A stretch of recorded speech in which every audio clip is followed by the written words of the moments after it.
চলুন দর্শক আমার সাথে থাকেন। আমি আজকে রাতে ভয়াবহ বৃষ্টির কারণে বস্তির অবস্থা আপনাদের মাঝে তুলে ধরছি। দেখেন কি অবস্থা, ভয়াবহ পানি, কঠিন পানি অবস্থা।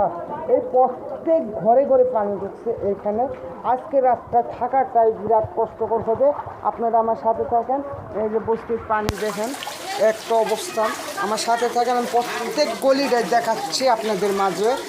আসলে আজকে রাত মানুষ কেমনে থাকবে, শিশু বাচ্চা নিয়ে, বা এইখানে খাবার টাবার রান্না বান্না কেমনে হবে এইখানে। এই যে আমাদের মিলন ভাই এখানে আছে। যা হোক, ভয়াবহ পানি অবস্থা। আমি নিজেও হাঁটতেছি। আসলে আমি ছোটোখাটো একটা কন্টেন্ট ক্রিয়েটর। আপনাদের মাঝে আমি শুধু পানি দেখাচ্ছি। এই যে দেখেন ভয়াবহ, এইখানে আসলে থাকার মতো কোনো পরিবেশ নেই এখানে। হয়তো কে রাখো কোন তালায়, এই পথ কেরা কো। আচ্ছা, প্রত্যেক ঘরে ঘরে দেখাচ্ছি। আপনি মজা করতেছে আমার নিয়ে। আসলে পানি দেখাচ্ছি মানুষকে,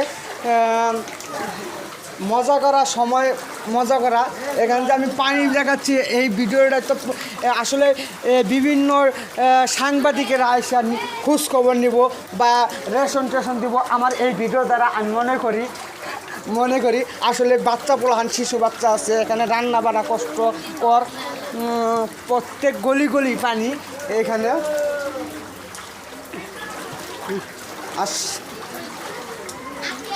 ভয়াবহ, এই দেখেন আপনাদের স্পষ্ট। চলুন দর্শক আমার সাথে থাকেন। আমি আজকে রাতে ভয়াবহ বৃষ্টির কারণে বস্তির অবস্থা আপনাদের মাঝে তুলে ধরছি। দেখেন কি অবস্থা, ভয়াবহ পানি, কঠিন পানি অবস্থা। এই প্রত্যেক ঘরে ঘরে পানি ঢুকছে এখানে। আজকে রাতটা থাকাটাই বিরাট কষ্টকর হবে। আপনারা আমার সাথে থাকেন। এই যে বস্তির পানি দেখেন একটা অবস্থান, আমার সাথে থাকেন। আমি প্রত্যেক গলিটাই দেখাচ্ছি আপনাদের মাঝে। আসলে আজকে রাত মানুষ কেমনে থাকবে, শিশু বাচ্চা নিয়ে, বা এইখানে খাবার টাবার রান্না বান্না কেমনে হবে এইখানে। এই যে আমাদের মিলন ভাই এখানে আছে। যা হোক, ভয়াবহ পানি অবস্থা। আমি নিজেও হাঁটতেছি। আসলে আমি ছোটোখাটো একটা কন্টেন্ট ক্রিয়েটর। আপনাদের মাঝে আমি শুধু পানি দেখাচ্ছি। এই যে দেখেন ভয়াবহ।